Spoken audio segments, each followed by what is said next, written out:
Una pregunta. Cuando se predica tomando textos del Viejo Testamento, nosotros en la iglesia siempre ese tiene un valor histórico, porque de ahí es donde aparece también lo que Jesucristo dijo: amarás en lo que se resumía la ley y los profetas. Correcto, correcto. No tiene un Entonces, valor teológico grande, también histórico y teológico grande, porque claro, la revelación es gradual. Gradual significa que va creciendo. Por ejemplo, en el Génesis aparece el Ruach Elohim, el Espíritu de Jehová. Correcto, Génesis 1:2. Y el Espíritu de Dios se movía sobre la faz de la tierra.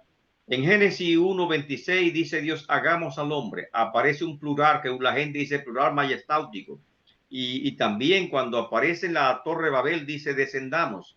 Entonces se va viendo una presencia del Espíritu de Jehová a través de todo el Antiguo Testamento. Pero no es hasta el Nuevo que dice claramente la promesa del Padre, que Cristo dice, yo enviaré otro consolador para que esté en con vosotros, y que Juan establece también, amén, las enseñanzas claras de Cristo con respecto al Espíritu Santo. O sea que la revelación es gradual, va comenzando. En el Nuevo Testamento comienza con Génesis capítulo 1 y aparece como Dios Elohim. Amén. Dios aparece como Elohim, Jehová creador. Ya en Éxodo capítulo 2, Dios da su nombre. ¿Y qué nombre da Dios? Jehová, Yahvé, el eterno. Amén. Yo soy el que soy. Y así se va revelando, se va acumulando lo que Dios revela. Y por eso decimos que la revelación es gradual. Como dice el apóstol Pablo, el día se va esclareciendo, aclarando hasta que llega el día perfecto. Amén. Y así la revelación de Dios que poco a poco va creciendo. Y por eso, por lo tanto, los rudimentos, lo fundamental está en el Antiguo Testamento. Las bases están en el Antiguo Testamento. Ahora tenemos lo que completa. Amén. sí, El paso que le falta a ellos dar, ya lo tenemos. Pero hacía falta lo otro antes de llegar a este, porque es un pacto preparatorio para entender en qué estamos. amén. O sea Amén. que si no fuera pastor por el Viejo Testamento no tendríamos de qué hablar. No, exactamente. Si no pasamos por el Antiguo Testamento, ¿de qué hablamos? Pues cuando el apóstol Pablo comenzó a predicar, ¿qué predicaba? Lo que decían los profetas.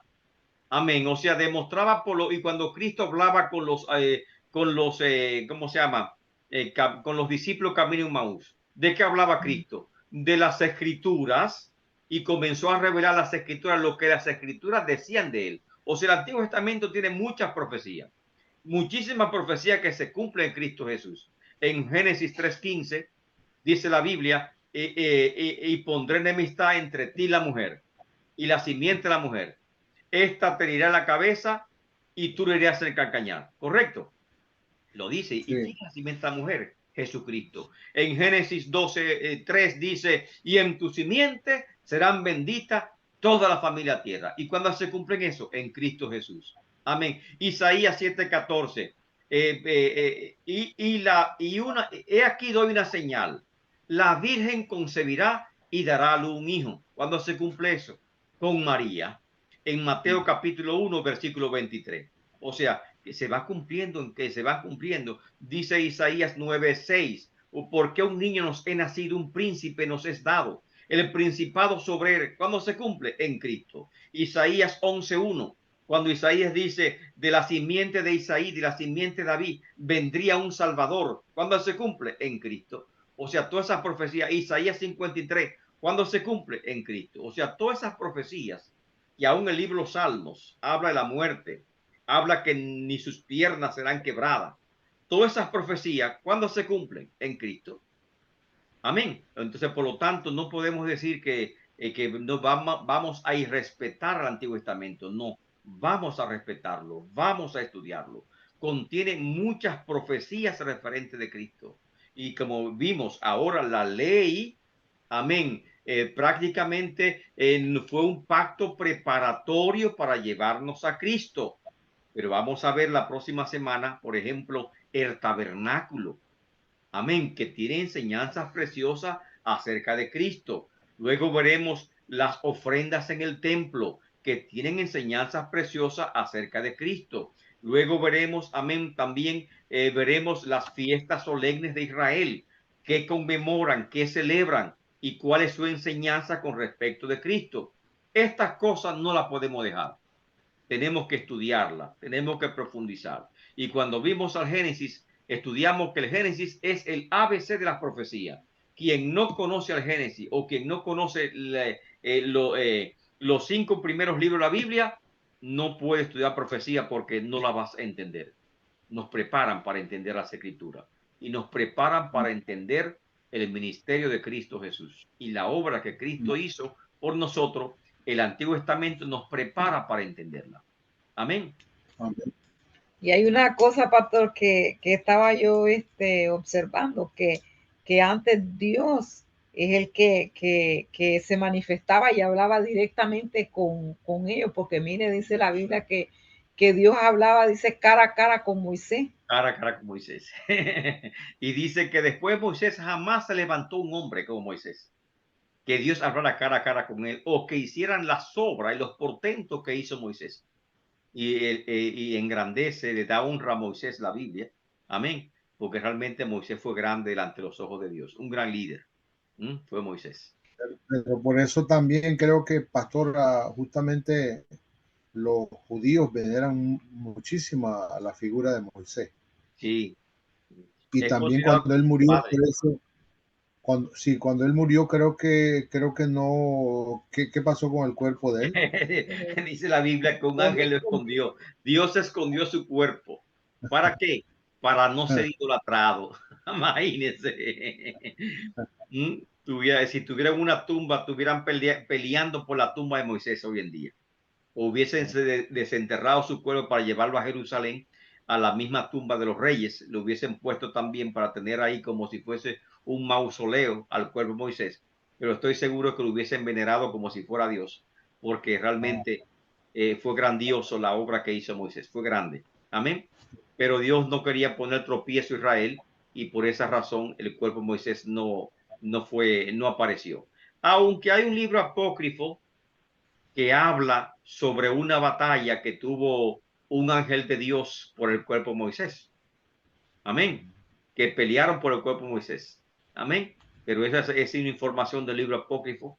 No está en la Biblia. La Biblia simplemente nos registra dónde Moisés fue sepultado en una cueva específica y que su cuerpo fue ocultado con ese propósito. Y después de Moisés, pastor, ya Dios después ya no siguió hablando más. Directamente así cara a cara, que se veía como habló con Moisés jamás. Habló con Adán cara a cara. Se paseaba Dios en el huerto y Adán hablaba con Dios cara a cara antes de que Adán pecara, lógicamente. Y habló con Moisés, diríamos cara a cara. Fue el único que tuvo un acercamiento tan grande con Dios. Luego Dios llama a profeta y a través de su espíritu se comunicaba con los profetas. Entonces Dios le hablaba a los profetas. Muchas veces tenían sueños, visiones, revelaciones. Otras veces tenían manifestación de Dios o teofanías.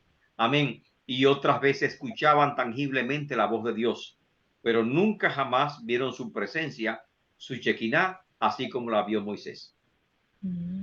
Entonces Moisés, pastor, bueno, lo único que no podía era verle la cara. No. Una vez lo pidió, ¿verdad? Quiero verte. Y Dios dijo, no, ningún hombre vive que me pueda ver a mí. Amén, pero verás mi gloria. Cúbrete detrás de esa peña, ponte ahí. Cuando yo pase, tú me verás después que yo me vaya. O sea, tú vas a ver ya de lejos mi gloria. Amén, porque ningún hombre puede ver mi gloria. Amén. Y eso, amén, y vivir. Y por eso es que los profetas, tomando esa declaración que dice la palabra, cuando los profetas veían una manifestación de Dios, un ángel de Dios, una visión, caían como muertos, dice la Biblia. Era porque ellos pensaron que ya iban a ser muertos. Y el ángel de Dios le ponía la mano encima y decía, levántate, amén, ponte sobre tus pies, o sea, no tengas temor, que no morirás en este día. Amén. Y se levantaba y lo afirmaba bajo sus pies, sobre sus pies. Amén. Y esa es la experiencia que siempre tenían los profetas cuando Dios los llamaba caer como muerto, de temor, de miedo, por haber visto la presencia misma de Dios. Amén, pero simplemente fue un reflejo de esa gloria de Dios o una manifestación de Dios que estaban viendo como una, digamos, epifanía. Amén, como Moisés que vio la salsa en el desierto, ¿verdad? No es lo mismo ver la salsa en el desierto que hablar con Dios en el Sinaí. Los profetas de ahora podemos ver la zarza ardiendo que no se consumía, que es una manifestación de Dios. Amén, que es una epifanía, pero no podemos, como Moisés, subir al Sinaí para hablar directamente con Dios. Ese nivel de comunicación parece como que ya no es posible. Amén, pero sí será posible cuando estemos en la presencia misma de Dios. Pero qué es lo que miraba entonces, pastor, el Moisés? No miraba la cara de Dios, pero sentía la presencia. La O presencia sentía de que Dios. había alguien ahí. El resplandor de Dios, la gloria de Dios, la voz de Dios le escuchaba. Amén. Le escuchaba. Y era tan grande que estaba dentro de su presencia que cuando bajó del monte Sinaí, dice que su piel brillaba. Su rostro brillaba como el sol. Brillaba tanto que no le pudieron ver rostro, sino que tuvieron que ponerle un manto, cubrir la cara. Amén, porque su rostro era demasiado fulminante para los que estaban viendo el rostro de Moisés. O sea que cuando estamos nosotros ante la presencia del Señor, la cosa es grande. Amén. Buscar su presencia es grandioso. Amén. Amén. Bendiciones, mis amados. Si no tienen alguna pregunta, un aporte. Amén. Ingrid. Pastor, esto es de otra cosa, pero ¿por qué en ese tiempo Dios aceptaba que un hombre pudiera tener otro hombre de esclavo y golpearlo hasta matarlo? Sí, hay preguntas morales que se hace la gente. Recuérdate, la ley es un pacto ¿qué? Preparatorio. ¿Era perfecto? No, no era perfecto. La ley admitía la esclavitud, no la prohibía. Amén. Pero tampoco la establecía, sino que simplemente se quedó neutral con respecto a esto y en cierta forma la establecía, porque tú podías caer esclavo, ser siervo por una deuda, si no podías pagar lo que debías, y además esa deuda seguía la familia, la viuda, los hijos, y ellos podían ser vendidos como esclavos para pagarle al deudor, al acreedor, ¿correcto? Entonces, ¿eso estaba en la ley? Sí. ¿Era perfecta? En ninguna forma era perfecta. Y buen tema que has tocado, ¿verdad? Entonces, estaba la esclavitud. Y en cuanto al matrimonio, ¿por qué la ley establece la poligamia si no era la voluntad de Dios? Y se le preguntaba a Cristo, Señor, ¿tú qué predicas ahora de que un hombre ha puesto una mujer? ¿Y por qué Moisés permitió darle carta de divorcio y Moisés permitió a un hombre que se casara con 2 y 3 mujeres y tú no? ¿Qué dijo Cristo? Corazón Por duro la del hombre. dureza de vuestro corazón. Moisés lo permitió. O sea, lo permitió Moisés. O sea, la ley de Moisés está permitido porque es un pacto preparatorio. Amén. No es perfecto. Hay muchas imperfecciones. Amén. Pero ya con el nuevo pacto, esas imperfecciones van quedando atrás. Y por eso es que Cristo comienza a hablar sobre el matrimonio y comienza a establecer la poligamia y que muchos se echan atrás y dicen, Señor, si es así, conviene no casarse. Digo, pero es que es así. Amén. O sea, la esclavitud, Cristo la prohíbe. Dice que todos los hombres son iguales. Amén. Y al establecer que todos los hombres son iguales y que son libres y conoceréis la verdad y la verdad os hará libre. Señor, no somos esclavos de nadie. ¿Cómo que no son esclavos de nadie? Ustedes creen que son libres, pero son esclavos. O sea, ¿y qué dice el apóstol Pablo? Porque en Cristo son bautizados. Y en Cristo no hay libre, no hay esclavo. En Cristo no hay griego, no hay judío, no hay romano. Y una cosa importante es que la mujer era denigrada en el tiempo de Moisés y en los días de Cristo. Y dice, en el Cristo no hay varón ni hay mujer. Porque la mujer en los días de Cristo primero no tenía acceso a la educación. Los hombres iban a la escuela, las mujeres no. La mujer no podía hablar en público. Si una mujer hablaba en público, estaba demostrando que los hombres que estaban presentes, ninguno tenía la capacidad de hablar y era un insulto para ellos. La mujer ni podía hablar en público ni a su esposo. Óigase eso, ni a su esposo podía hablar en público. Así que no tenían educación, no tenían formación. Amén. Tenían que estar sometidas a su marido y todas esas limitaciones, amén, estaban en la mujer. Para los judíos, la mujer no era considerada ni siquiera hija de Abraham. Y Cristo le dijo a una mujer encorvada, la curó un día de reposo. Le recriminan a Cristo porque curó a una persona en reposo. Y dijo Cristo, yo es que si vosotros sueltan a sus asnos, a sus animales de reposo, ¿por qué yo no podía salvar o curar o libertar a esta hija de Abraham? O sea, trató a la mujer a la misma altura del hombre, como hija y heredera de Abraham, y que ellos no tenían a la mujer como heredera de Abraham. La mujer salvaba engendrando hijos y sujeto a su marido. ¿Qué te parece? Así están los talibanes hoy en día. Amén. Denigrando a la mujer, oprimiendo a la mujer, pisoteando a la mujer. La primera mujer en tener posición en la iglesia, aunque muchas fueron seguidoras de Cristo y discípulas de Cristo, aún María Magdalena, que fue una colaboradora muy cercana a Cristo y se arriesgó permaneciendo en Jerusalén aún la semana que Cristo fue crucificado y estuvo con él en la cruz del Calvario y estuvo también en la tumba. Amén. Y fue a la primera que se le comisionó predicar que Cristo se había levantado de los muertos. Y la primera mujer en ser reconocida en la iglesia, no como miembro, porque tan pronto la mujer es reconocida como miembro de la iglesia, tiene derecho en la iglesia. Pero la primera mujer que fue nombrada con una posición en la iglesia, amén, fue Febe. Romanos capítulo 16, verso 1. Febe fue la primera diaconisa. Los diáconos eran todos varones, Hechos capítulo 6. Y después que habla Cristo, a Timoteo le escribe sobre las diaconisas. Amén. Y sobre las ancianas también. Amén. ¿Por qué? Porque ya las mujeres estaban siendo admitidas. ¿Qué produjo ese cambio? Que la mayoría de las iglesias estaban establecidos en las casas por los hogares. Y las que dirigían las iglesias en las casas por los hogares eran las mujeres. Priscila, que una mujer jamás podía enseñar a un hombre, tomó a Apolo y le enseñó el evangelio. Y Priscila estableció una iglesia en su casa. Amén. Y así había muchas mujeres que tenían iglesias en su casa y dirigían la iglesia en su casa. Así que las mujeres llegaron incluso hasta el pastorado en los tiempos de Cristo. Y gracias a esa percepción del evangelio y a esa visión del cristianismo, las mujeres se liberaron y surgió lo que es la cultura occidental, muy diferente a la oriental, que aún todavía en el Medio Oriente todavía siguen oprimiendo a la mujer. En Irak y esos lugares, si la mujer no tiene acceso a educación, si encuentran a una mujer que va a la escuela, la azotan públicamente, azotes públicos. Si una mujer anda con el rostro descubierto, le tiran ácido en la cara. Amén, porque es deshonroso que una mujer ande con el rostro descubierto, y esas cosas se dan aún en esa región, porque esa región ha quedado hundida en el pasado. Pero todos esos pueblos que han sido evangelizados, aunque han sido su cultura es cristiana, hay una abertura grande con la mujer. Amén. Y así también el concepto del matrimonio es grande. El concepto de esclavitud es grande. En la revolución o aquí la guerra de los estados en Estados Unidos, ¿por qué comenzó?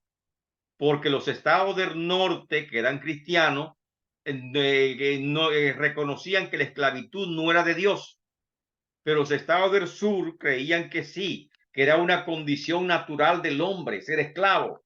Amén. Y por eso hubo una guerra entre los estados, hasta que Benjamin Franklin, amén, ganó esa guerra, el estado del norte, y se estableció lo que es, amén, la federación. Amén. Los estados que se llamaban la Unión, eso perdieron los estados del sur y ganaron los estados del norte. Toda esa guerra se libró precisamente siguiendo principios basados en lo que es la palabra de Dios.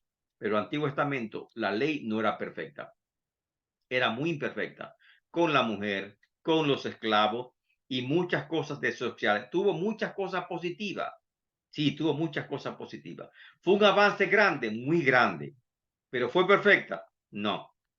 Y Pablo, el punto de Pablo es, ¿acaso por la ley el hombre puede ser salvo? No.